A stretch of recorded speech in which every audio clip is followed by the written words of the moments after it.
Hello दोस्तों, स्वागत है आप सभी का हमारे यूट्यूब चैनल में।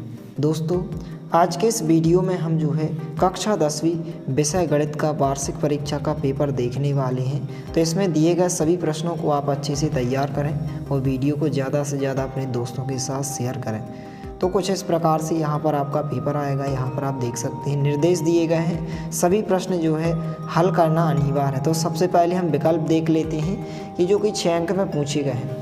पहला प्रश्न है सही विकल्प का चयन करके लिखिए। कुछ इस प्रकार से पहला प्रश्न है कि 96 और 404 का HCF होगा। तो जो HCF होगा इसका 4 होगा। यहाँ पर 12 नंबर का विकल्प इसका उत्तर होगा। दूसरा प्रश्न है यदि द्विघात बहुपद ax वर्ग प्लस bx प्लस c के शून्यक अल्फ़ा और बीटा हों तो अल्फ़ा इंटू बीटा का मान होगा। तो जो शून्यकों का गुणनफल होता है अर्थात अल्फ़ा इंटू बीटा होता है वह c/a होता है। आ नंबर का विकल्प इसका राइट आंसर होगा। इसके बाद तीसरा प्रश्न है निम्नलिखित में से दो चरों में रैखिक समीकरण है। तो दो चरों में जो रैखिक समीकरण होता है अर्थात x और y में आपको चेक करना है और घात नहीं होना चाहिए अर्थात घात 1 की होना चाहिए। तो दा नंबर का विकल्प इसका आंसर होगा इस प्रकार से 5x प्लस 6y बराबर 7। इसके बाद चौथा प्रश्न कुछ इस प्रकार से है समीकरण x वर्ग प्लस x माइनस 1 मूलों की प्रकृति होगी। तो जो मूलों की प्रकृति होगी यहाँ पर वास्तविक और भिन्न होगी। बा नंबर का विकल्प इसका राइट आंसर होगा। इसके बाद पाँचवा प्रश्न है मूल बिंदु के निर्देशांक होते हैं। तो जो मूल बिंदु होता है उसके निर्देशांक 0 0 होते हैं। ऑप्शन नंबर दा इसका आंसर होगा। इसके बाद छठवां प्रश्न है ऐसा प्रेक्षण जिसकी बारंबारता अधिकतम होती है कहलाता है। तो जिसकी बारंबारता अधिक होती है वह बहुलक कहलाता है। 7 नंबर का विकल्प इसका उत्तर होगा। इसके बाद जो इंग्लिश मीडियम के छात्र हैं कुछ इस प्रकार से क्वेश्चन दिए गए हैं। तो इंग्लिश मीडियम के छात्र भी तैयार कर सकते हैं कुछ इस प्रकार से। इसके बाद क्वेश्चन नंबर 2 है रिक्त स्थानों की पूर्ति कीजिए, जो कि 6 अंक में पूछे जाएंगे। पहला है 3 कर्णी 2 एक संख्या है। तो 3 कर्णी 2 एक क्या है? एक अपरिमेय संख्या। कुछ इस प्रकार से यहाँ पर आप देख सकते हैं नीचे आंसर दिए गए हैं। तो सबसे पहले आप इन प्रश्नों को देख लीजिए। दूसरा खाली स्थान है किसी द्विघात समीकरण के अधिकतम कितने मूल हो सकते हैं? तो 2 मूल हो सकते हैं। यहाँ पर आंसर आप देख सकते हैं। इसके बाद तीसरा प्रश्न है यदि किसी समांतर श्रेणी का nवां पद 3 + 2n हो तब श्रेणी का प्रथम पद होगा। तो इसका जो प्रथम पद होगा यहाँ पर क्या हो जाएगा? 5 हो जाएगा। कितना होगा? 5 होगा। चौथा प्रश्न है यदि एक बिंदु का निर्देशांक 0 है तब वह किस अक्ष पर स्थित होगा? तो वह x अक्ष पर स्थित होगा। इसके बाद पांचवा है सभी त्रिभुज समरूप होते हैं। तो सभी समबाहु त्रिभुज समरूप होते हैं। इसके बाद स्पर्श बिंदु से जाने वाली त्रिज्या स्पर्श रेखा पर होती है। तो स्पर्श रेखा पर क्या होती है? लंब होती है। तो कुछ इस प्रकार से प्रश्न क्रमांक 2 जो कि रिक्त स्थान है 6 क्वेश्चन के आंसर हो जाएंगे। इस प्रकार से आप इनका फटाफट स्क्रीनशॉट ले लीजिए। इसके बाद कुछ इंग्लिश मीडियम के जो छात्र हैं कुछ इस प्रकार से क्वेश्चन दिए गए हैं यहाँ पर। इसके बाद सही जोड़ियाँ बनाइए, जो कि 6 अंक में पूछी गई हैं। स्तंभ और स्तंभवाद दिए गए हैं। पहला है साइन वर्ग a प्लस कॉस वर्ग a। तो इसकी सही जोड़ी आपको ऑप्शन नंबर डी से मिलाना है। इसका मान 1 होता है। दूसरा है tan 90 डिग्री माइनस a दिया गया है। तो आपको पता होता है कि tan 90 माइनस जो थीटा होता है वह यहाँ पर क्या हो जाएगा? इसका आंसर cos a होता है अर्थात cos थीटा होता है। तो ऑप्शन नंबर जी से मिलाना है। तीसरा है 5 sec वर्ग a माइनस 5 tan वर्ग a। इसकी सही जोड़ी आपको ऑप्शन नंबर ए से मिलाना है अर्थात इसका आंसर 5 होगा। इसके बाद घनाभ का आयतन। तो जो घनाभ का आयतन होता है यहाँ पर LBH होता है अर्थात लंबाई गुणित यहाँ पर चौड़ाई गुणित ऊंचाई होता है अर्थात L × B × H होता है। वर्ग का क्षेत्रफल। तो वर्ग का क्षेत्रफल भुजा वर्ग होता है अर्थात a² होगा। H नंबर से आपको मिलाना है। छठवा दिया गया PE प्लस PE0 का मान होगा। तो यहाँ पर इसका आपको ई नंबर के ऑप्शन से मिलाना है। इसका मान 1 होगा। इस प्रकार से सही जोड़ियाँ हो जाएंगी। फटाफट इनका आप स्क्रीनशॉट ले लीजिए।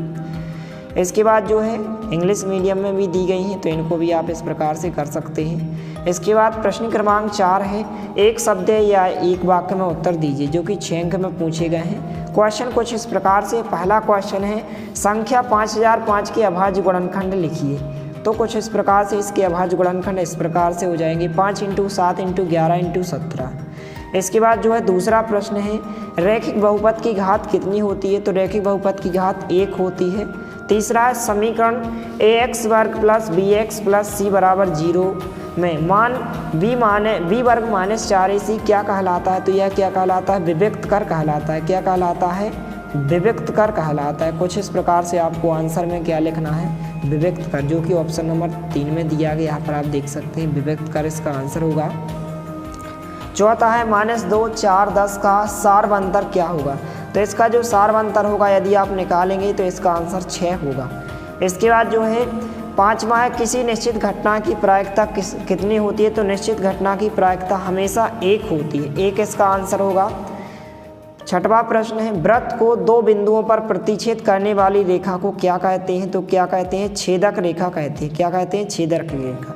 तो कुछ इस प्रकार से प्रश्न क्रमांक 4 के सभी प्रश्नों के उत्तर हो जाएंगे। इनका आप स्क्रीनशॉट लेकर इनको आप अच्छे से तैयार करें। इस प्रकार से इंग्लिश मीडियम में भी दिए गए हैं। इसके बाद प्रश्न क्रमांक 5 है सत्य असत्य का चयन करें। कुछ इस प्रकार से क्वेश्चन दिए गए हैं। तो सबसे पहले आप प्रश्नों को देख लीजिए और नीचे यहाँ पर इनके आंसर दिए गए हैं। तो प्रश्नों को आप फटाफट पढ़ लीजिए। इस प्रकार से यहाँ पर सत्य असत्य के आंसर हो जाएंगे। पहला कथन सत्य होगा, दूसरा असत्य होगा, तीसरा आपका सत्य होगा, चौथा सत्य होगा, 5वां सत्य होगा, 6वां आपका असत्य होगा। इसके बाद 2-2 अंक के क्वेश्चन, 3-3 अंक के क्वेश्चन और 4 अंक के क्वेश्चन। प्रश्न क्रमांक 2 कुछ इस प्रकार से है। इनको आपको अच्छे से सॉल्व करके देख लेना है और आप कमेंट सेक्शन में कमेंट जरूर करें यदि आप इनको समझना चाहते हैं। तो प्रश्न क्रमांक 6 140 के अभाज्य गुणनखंडों के गुणनफल के रूप में व्यक्त कीजिए। अथवा में क्वेश्चन कुछ इस प्रकार से पूछा गया है। इसके बाद प्रश्न क्रमांक 7 कुछ इस प्रकार से यहाँ पर आप देख सकते हैं स्क्रीन पर। सिद्ध कीजिए कि 3 + 2 = 5 एक अपरिमेय संख्या। अथवा में कुछ इस प्रकार से क्वेश्चन पूछा गया है। इसके बाद प्रश्न क्रमांक 8 है द्विघात व्यंजक 3x वर्ग प्लस 4x - 4 की शून्य ज्ञात कीजिए और शून्यकों तथा गुणांकों के बीच की जांच कीजिए। और इसके बाद इसके अथवा में जो पूछा गया कुछ इस प्रकार से क्वेश्चन दिया गया है, यहाँ पर आप देख सकते हैं। प्रश्न क्रमांक 9 कुछ इस प्रकार से है कि एक द्विघात बहुपद ज्ञात कीजिए जिसके शून्यकों के योग और गुणनफल क्रमशः 1 और 1 है। इस क्वेश्चन को आपको तैयार करना है। अथवा का क्वेश्चन कुछ इस प्रकार से दिया गया है, यहाँ पर आप देख सकते हैं। प्रश्न क्रमांक 10 कुछ इस प्रकार से दिया गया कि अनुपातों A1/A2 इंटू B1/B2 और C1/C2 की तुलना कर ज्ञात कीजिए कि निम्न जो रैखिक समीकरण है युग्म का एक क्या है, संगत है या फिर असंगत है। अथवा में कुछ इस प्रकार से कि 2 संपूरक कोण में बड़ा कोण छोटे कोण से 18 डिग्री अधिक है, उन्हें ज्ञात कीजिए।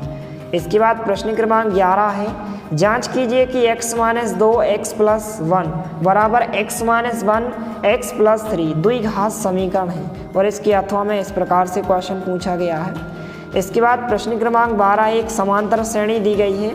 इसमें AP जो है 3 8 13 253 अंतिम पद से 18वां पद आपको ज्ञात करना। अथवा कहा कि 3 अंकों वाली कितनी संख्या 7 से विभाज्य है। इन क्वेश्चन को आपको तैयार करना है। प्रश्न क्रमांक 13 कुछ इस प्रकार से है कि जो ABC एक समद्विबाहु त्रिभुज है जिसका कोण C समकोण है।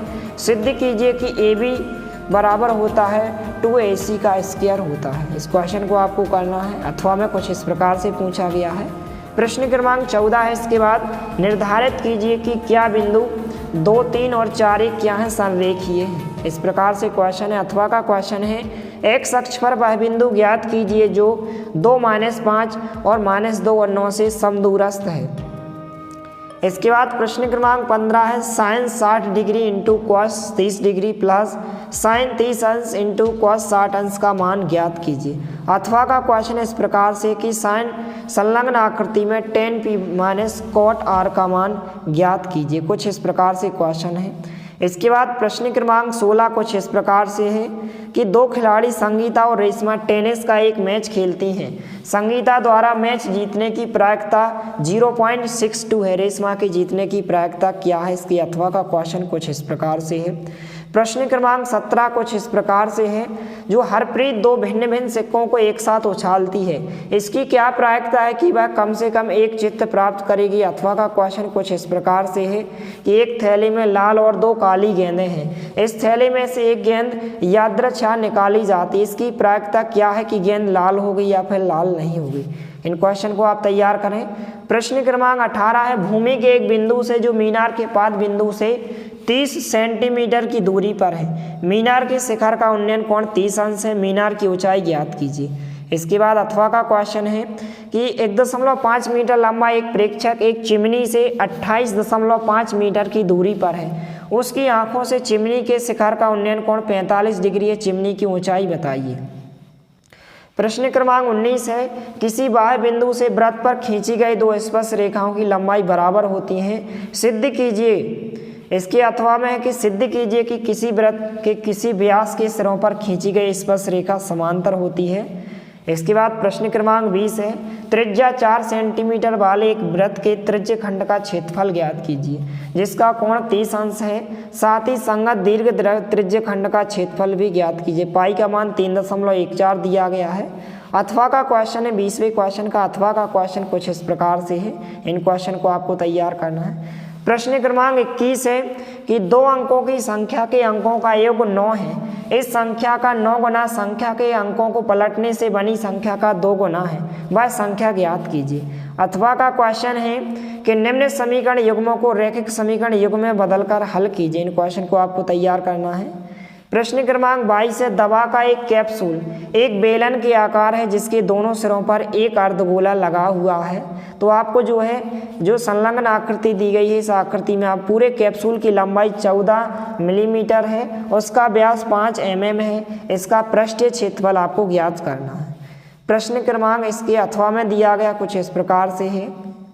इसके बाद जो लास्ट क्वेश्चन है, प्रश्न क्रमांक 23, किसी फैक्ट्री के 50 श्रमिकों की दैनिक मजदूरी के निम्नलिखित बंटन पर विचार कीजिए।